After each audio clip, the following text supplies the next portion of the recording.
Okay, let us go ahead and get ourselves started again. We're going to actually do something a little bit different now. We've been, messing around with XYZ points and just kind of making these abstract surfaces, but I'd like now to actually go ahead and make it a little more real, to try and show you how you can use all this kind of fancily formula work and kind of geometry creation to actually start creating something that looks a little more familiar, like a real structure. So what we're going to actually do now is walk through several different steps of really building a parametric model of a stadium. So you can think about it, a football stadium or a soccer stadium, but let me just kind of walk you through the steps about really how we're going to approach this, and then we'll kind of take it on just in a whole series of different steps. Okay, I'm going to try and do it in a very organized way. Put away those images for now. What we're going to do is actually think about a stadium. It's going to be a stadium that it's sort of round in form, but it doesn't necessarily complete the circle. It can be open a little bit on one end, so we can let a little light and ventilation into it. And as we think about this stadium, let me just kind of try and draw like an approximate picture of it, so you can sort of get a sense of it.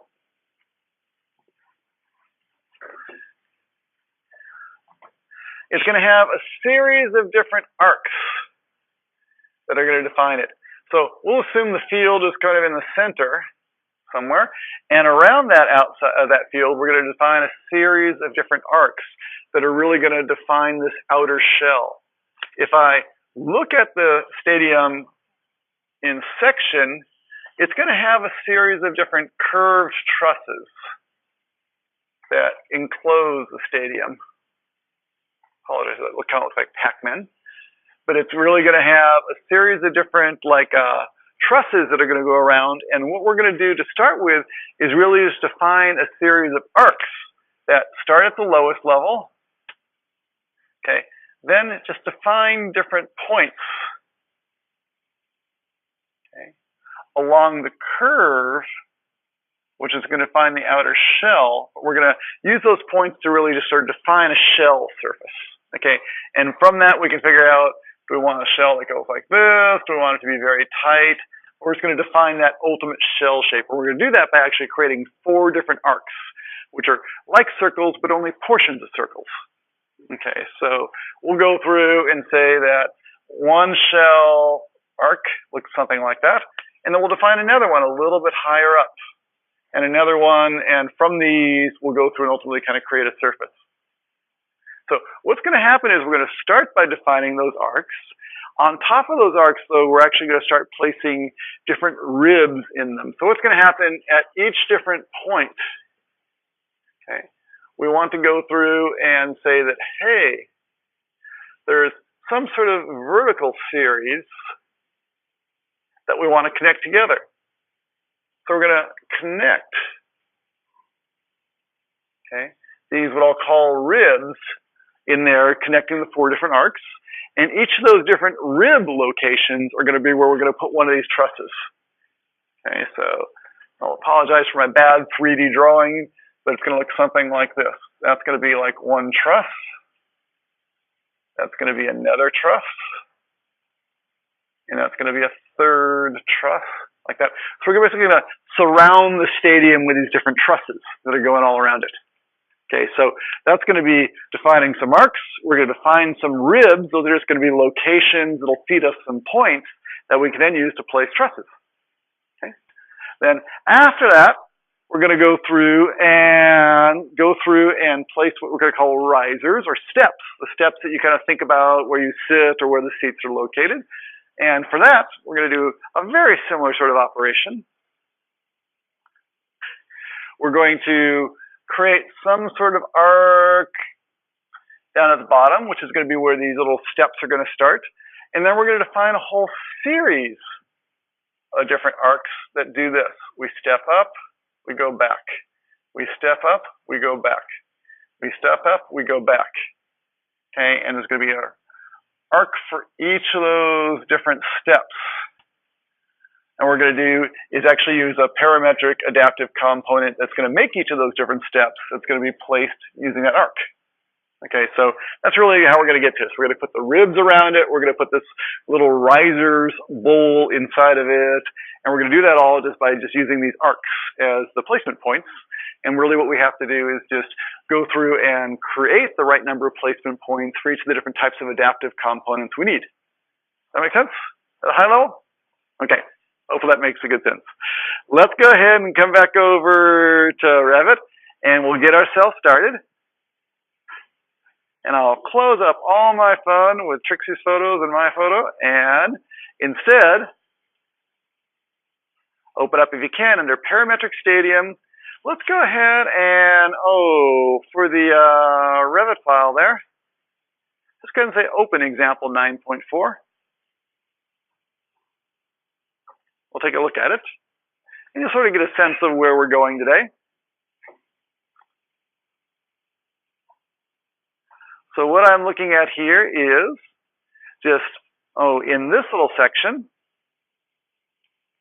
that's the bowl I'm talking about, where we have a whole series of different little risers. We're going to bring them all together and really determine their location, kind of by setting up some arcs that'll help us place them. These are the trusses that I'm talking about. Okay. And there's a series of different trusses. Let's take a look at each of those different elements just so we can understand what it is we need to put in place to kind of make that happen. So let me start with the trusses. The trusses are probably easier. I'm going to say edit the family only so I can kind of take a look and see how they're defined, just so we know what we're up against. Okay. Each of these different trusses is really defined by 4 different points. 1, 2, 3, 4 placement points. There's also a reference point in the middle where they're all coming together. But these 4 different points, and in this order, the lowest, kind of the outer, the highest point, then kind of the inner part of it, okay, are all coming together. So we're going to have, for every different truss, give 4 different points in that specific order to get them placed. So in the diagram over here, that's like 1, 2, the way it really works is kind of 3s out there and 4s in the middle here.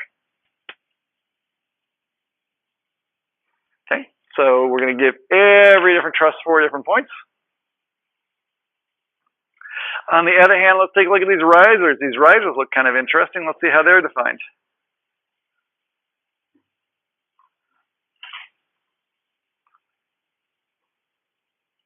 Okay, this is actually just really what we would have called a sweep the other day.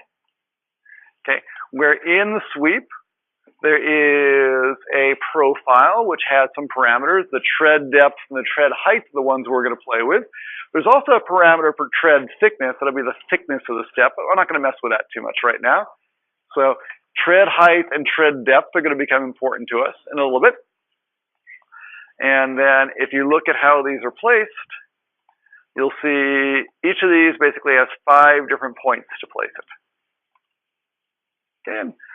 We could have done that with less than 5 points. 5 points is giving you a little more control over the curve. We could have done that with 3 points or 4 points.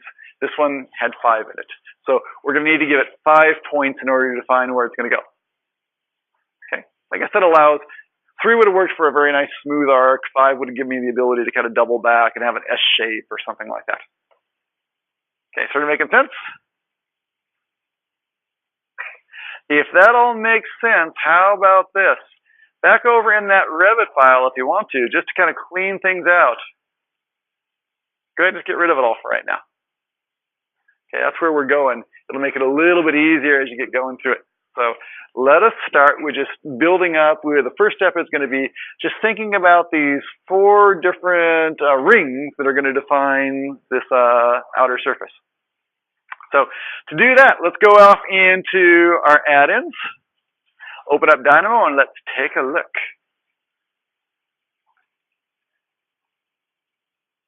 Okay, we're starting from scratch over here, but I'm going to actually bring in something that's a little bit big just so we have something to go with, get us going. And let's go through and open, if you can, in that Session 9 folder. Step 1, see, we'll find a Parametric Stadium. Step 1. Defining the arcs. I sort of built this one up in a very kind of systematic way because, well, a lot of stuff going on here, and you have to kind of approach it in a very systematic fashion. I save a lot of little intermediate files too. I recommend you do that too as you go, so that you have a little backups of all the different little intermediate points as you go. But let's just kind of think about how we got going with all this. In terms of defining the different arcs, it all started with this notion of creating a couple different arcs. And I had an arc height and an arc radius that I wanted to work with. So I'm starting with a height of 0 as the base. The second arc is at somewhere between 0 and 100. The third arc is between 0 and 100. There's also a series of different radiuses. And I could have put these as values. I could put them as sliders. Doesn't really matter. Could be either one. Okay. But here's what we got to do. We're going to go through and ultimately convert all these different heights into just center points of the arcs, the origins of the different arcs. Okay, we're going to convert these radiuses just into, well, as we're designing an arc, each one has its own radius. Okay, in terms of how it comes out. So let's take a look at what all of that looks like. There's a function we want to be using, which is just arc by center, radius, and some parameters. In this case, we're going to have a start and an end to the arc. We could have done that with just a series of circles if we wanted to go all the way around, but an arc is going to give us the ability to kind of sweep from 0 to 180 or whatever it is. It's going to give us something like that. So let's just kind of take a look at each of them. Okay, for the centers, let's start with that. Okay, so here's the idea. You want to go ahead and have these center points. If I assume that x and y is going to be 0, just because, it's easy. We could move it somewhere else. But if x and y are just at 0, 0, really what we're all about is going through and computing a z. So I have a 0 point that's going to the x and y, okay? And I want to basically have a series of different z's that I can move on up through. So here's what I'm doing. In terms of creating these centers of each of the different arcs, I have x, y, z, and if I feed it a series as opposed to feeding it just a single value, it'll create a series. So here's what's going on. Out of this part over here, number 0, the slider somewhere between 0 and 100, and this second slider, the arc height being 0 and 100, I'm going to put them all together in a list, in an ordered list, because there actually is an order to it. Okay? So as I go through and do that one, and let me just go ahead and run it automatically so you can sort of see what's going on.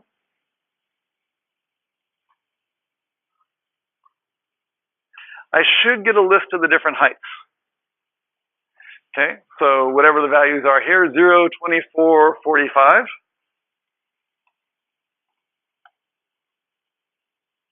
Okay, so that's just giving me those heights for different z values. What I'm going to do is take all those different z values, combine them together with 0, 0s for x and y, and hopefully get for myself a whole series of x, y, z values. Okay, where x and y is always hanging around at 0, 0, but the z is moving on up. Okay, so I'm getting a bunch of different center points of arcs. Let's pause there. How's that feeling? Feel pretty good? Okay, great. We're going to feed that into this function just as the center point.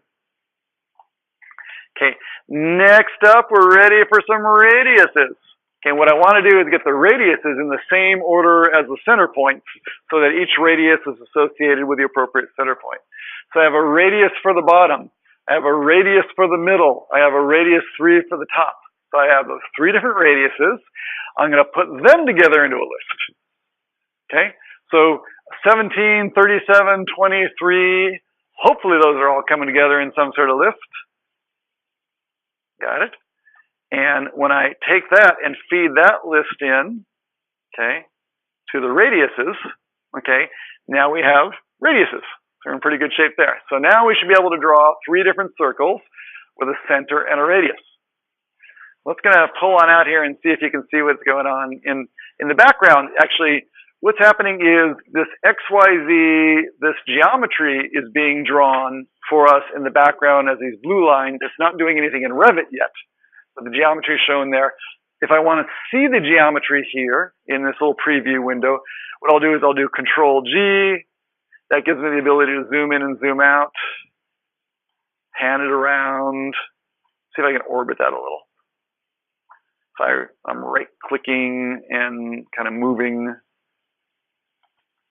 Zoom that out a little. Okay, so I got 3 different radiuses there you can see in the background and 3 different heights. And if we want to, you can try playing with that in terms of changing the different heights. Hopefully you'll see that move pretty quickly in the background. Also these radiuses, 17, 37, 23. So if I want to move that upper radius out, you can flex that. Their inner radius. Make that one a little fatter still.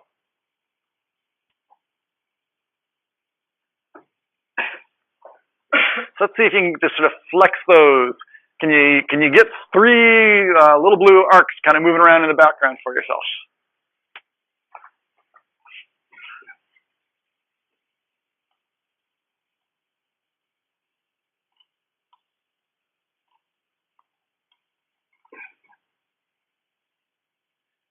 Okay. The other way to do this, people would want me to tell you, is you can also set up a watch 3D window, which is like a little preview as opposed to working in the background.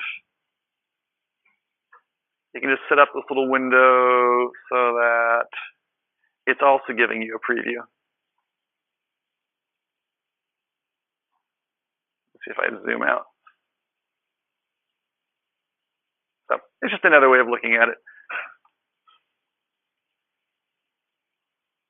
Some people prefer to preview them in the background. Some people like them in little watch windows.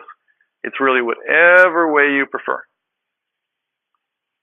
It should be doing all the same things.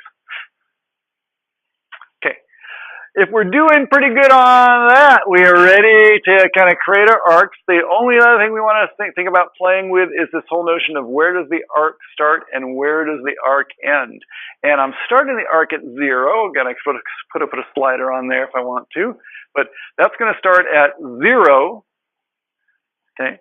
Then we want to go through and somehow figure out where the end is. Now we have to do a little bit of conversion here, just to help with that. Okay. What I got to basically do is I'm going to go through and convert a number of degrees into a number of radians, just because what the function expects is the radians as opposed to the number of degrees. So I got some value for the sweep over here in degrees, just anywhere from 0 to 360. Or actually, I'm leaving it 1 to 360 because I want there to be a little bit of arc there. I always want, when things become 0, strange things happen sometimes. So 1 to 360, and whatever value we want in there, I want to basically convert it to radians. So all I'm really going to do is multiply the number of degrees, okay, by pi and divide it by 180. Okay, and that will scale it down because of 2 pi r and all that good stuff. Okay, in terms of just working with a formula, just so you know, pi is actually a constant, so you don't have to put a value in it. It understands pi, pi is pi. So just degrees times pi by 180. So let's see if that actually kind of looks about right. So if I put in there somewhere around 180, actually if I put in 180, as a matter of fact, I expect it to basically look like pi. If I put in 360, I expect it to look like 2 pi.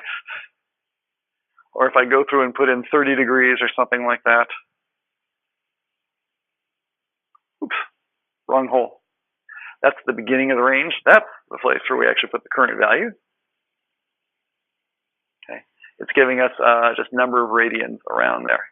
Okay, and as we adjust that arc sweep, you'll see that we can sort of maybe go all the way around or just part of the way around. Okay, how's that feeling so far?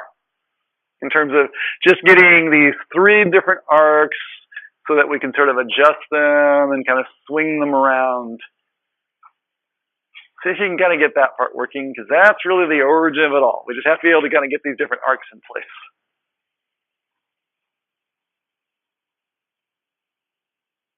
Bringing it all the way through.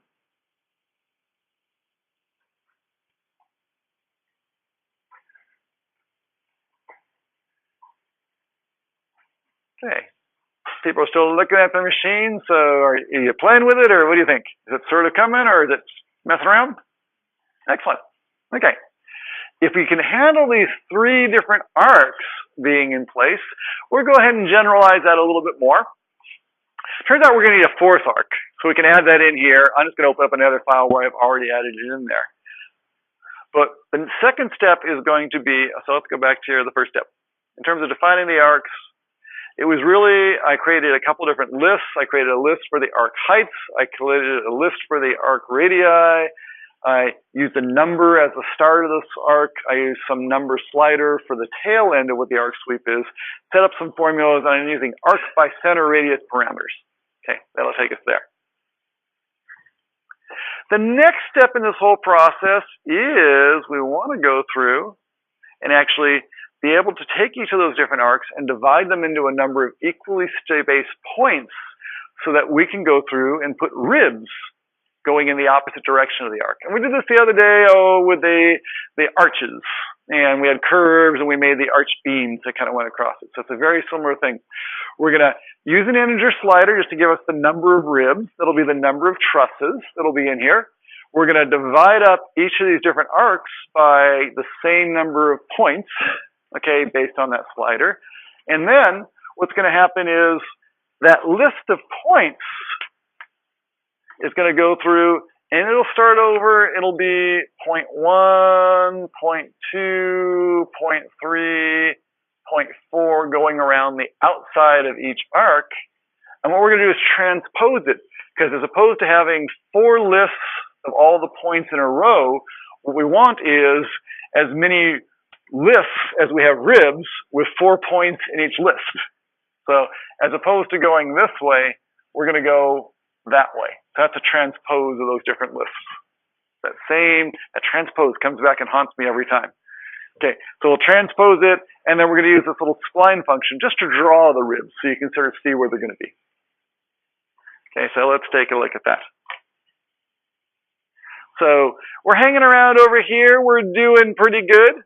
Just so you sort of get an idea of how this is going to work, let me kind of build it, and then I'll pull one out of the oven, as I often do. Okay, we're going to go through and set up some sort of integer slider for ourselves. That's going to be for the number of the ribs. Okay, and I'll just make it anywhere between 1 and say, 20. Okay, we are going to divide up these different arcs into a series of different points. So how we do that is, it really is, what is it? Hang on. I'm so bad about remembering these things. Equally distanced.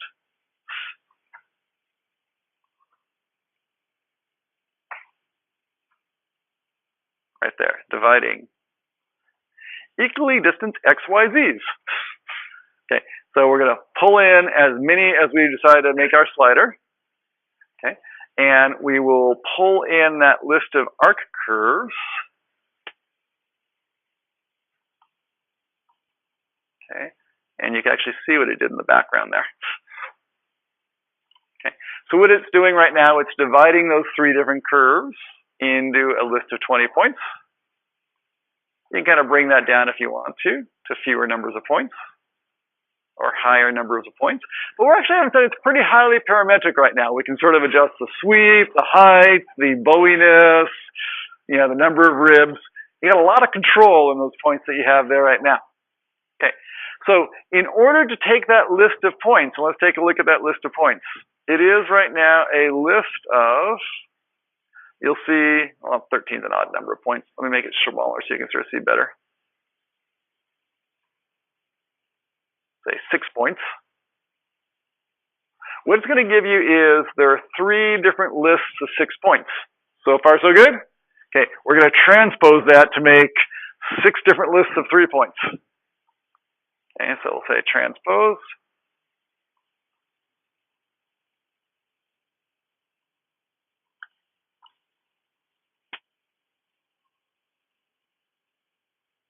Hopefully now I got 6 different lists of 3 points. Looking pretty good. We're almost ready to place a truss on these things. If you want to see some lines, just lines that'll be like the arcs, but going in the other direction, just connecting those. It's this Hermite spline function. It always sounds so strange to me. But it's a Hermite spline. And if I put that in there, you'll see, it'll just draw those little ribs for you.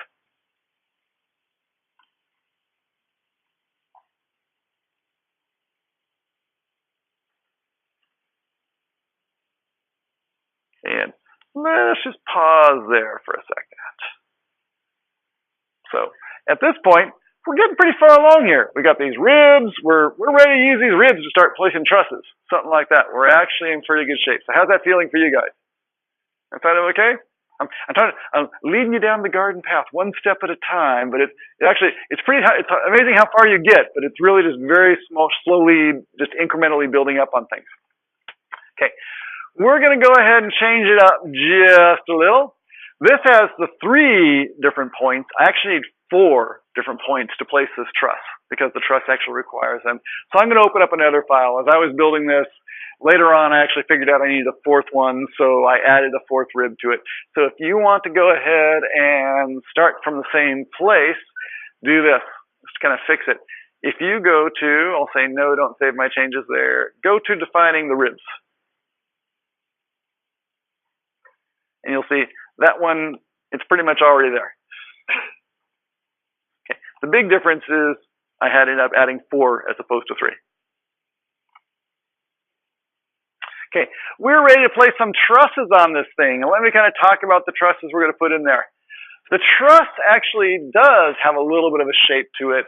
Yeah, it wants to sort of, bend inward. And the way I've actually sort of designed this thing that looks kind of like an onion, it bends back a little bit too far. What I'm going to do is sort of adjust the radiuses so it feels a little bit more like the shape that I want, because then the trusses will place better.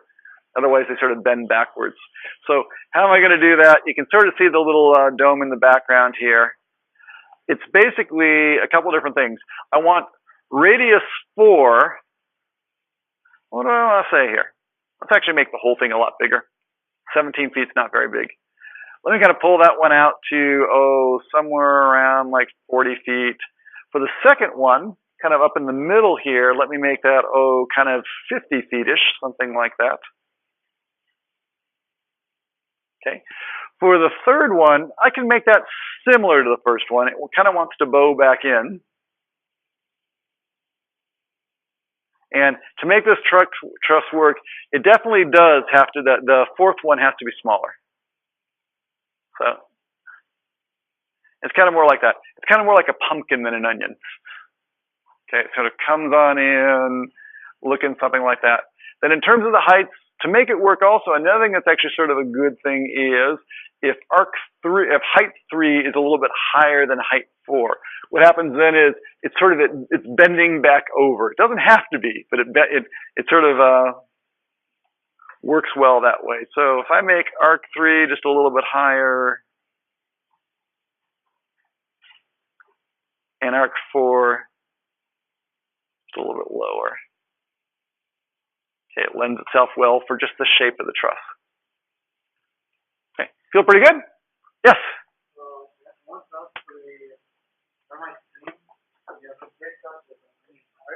Say again?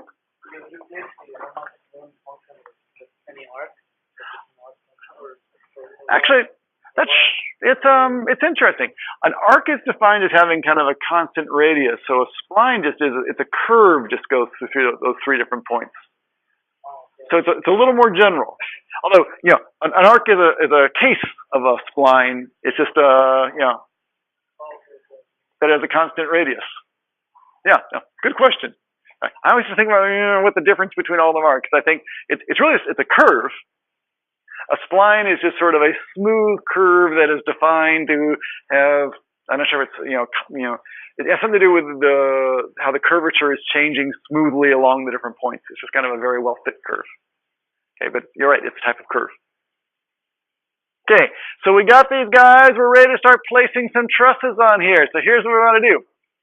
We want to go through and we want to select our family.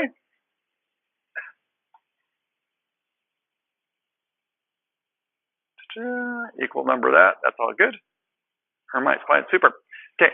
We are going to go through and set family type or select family type.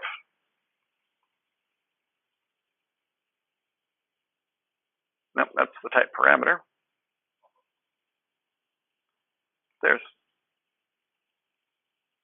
I think it's a set family, isn't it?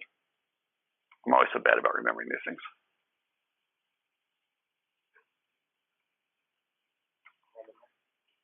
We're going to get to that. We're going to get to the element, but no, it's really, let's select family type. There it is.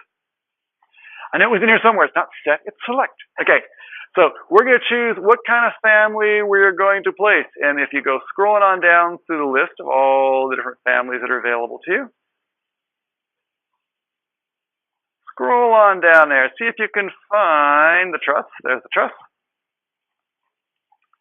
Again, the truss, if we go ahead and look at it over in Revit, is going to require 4 different points. So what we're going to do is feed it groups of 4 different points. Okay, and what is it? It's adaptive component by XYZs. We're going to say, hey, we like this. We're going to give it that truss type.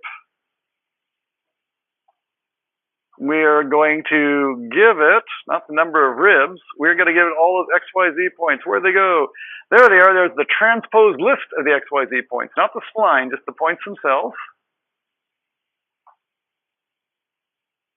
Okay, and it's doing a little work right now in the background. Okay, and with any luck, you have something that looks like that. Now, if you're not happy with the shape of your stadium so far, not to worry.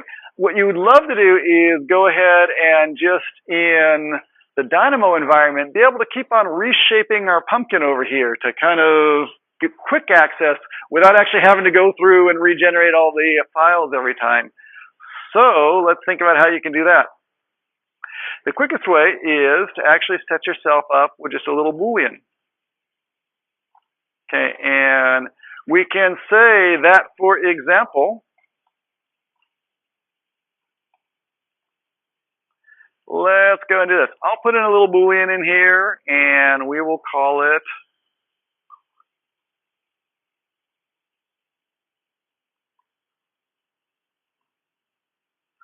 rename this. How about if we call this update the Revit truss elements?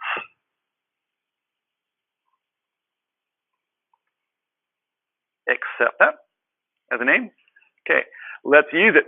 We need a little bit of an if function. If functions are going to become our friend in a very big way here very soon. A little if action. We are going to test whether or not to update those Revit truss elements. Okay, if it is true, if we do want to update all those truss elements, what we would do is we would feed in this list of XYZ points. Okay, and the result would go over as the XYZs to come over here. Okay. If, on the other hand, if we don't want it to be true, okay, what we can actually do is just feed it an empty list. And that would be the false condition. Say, based on now whether it's true or false, that's either going to give you a list of points or an empty list. Okay, let's try making it true. Okay, it's a list of points. False, it's an empty list. But just by putting that little control there, that's going to give us the ability to, if it's false, it's not like the points are going to go away. Or it's not like the trusses are going away. They're just not moving anywhere soon. So what we can do then is say, okay, you know, it's false. Let me go ahead and just sort of, I'll make it even fatter out here. Maybe bring that one out a little bit too. Yeah, just change the shape of the trusses. Here's what you're going on. Okay. And we've changed it over here, but it hasn't actually changed it in Revit yet. But the deal is, as soon as we go back and say, hey, go ahead and update the elements, okay, they're relinked. Oops, see what's going on here. That looks good.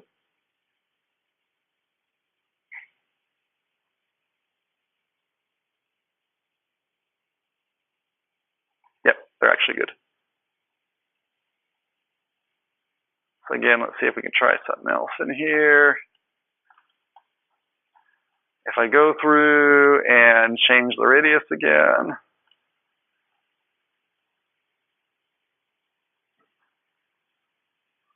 okay, it'll go through, do the update. The trusses will all update accordingly. Actually, notice it's a little bit strange in terms of the definition of the truss now.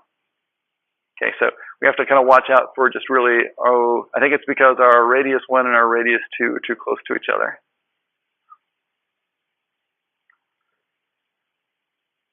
Okay, very good. And then the number of trusses, again, we can change all that stuff. But again, we will continue with all this. This is what I want to get started with, is just this whole notion that we can start driving the geometry, making all these things happen.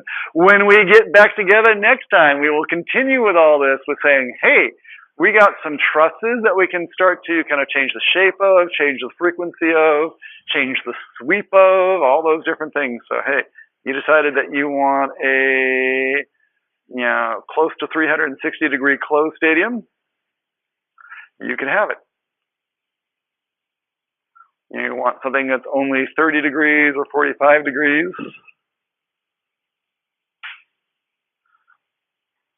you can have that too. Just really strict, start to control these things. So we will continue with all this to say that, great, if we can get the shell to start moving around, let's get the shell surface on these trusses, and also let's build up the whole bowl with the seating inside of it. Okay, so very quickly you'll see that just using a couple simple scripts, you can really generate an awful lot of form and have the ability to kind of regenerate it very quickly without really much modeling work in Revit. Okay, great. Let us adjourn for today.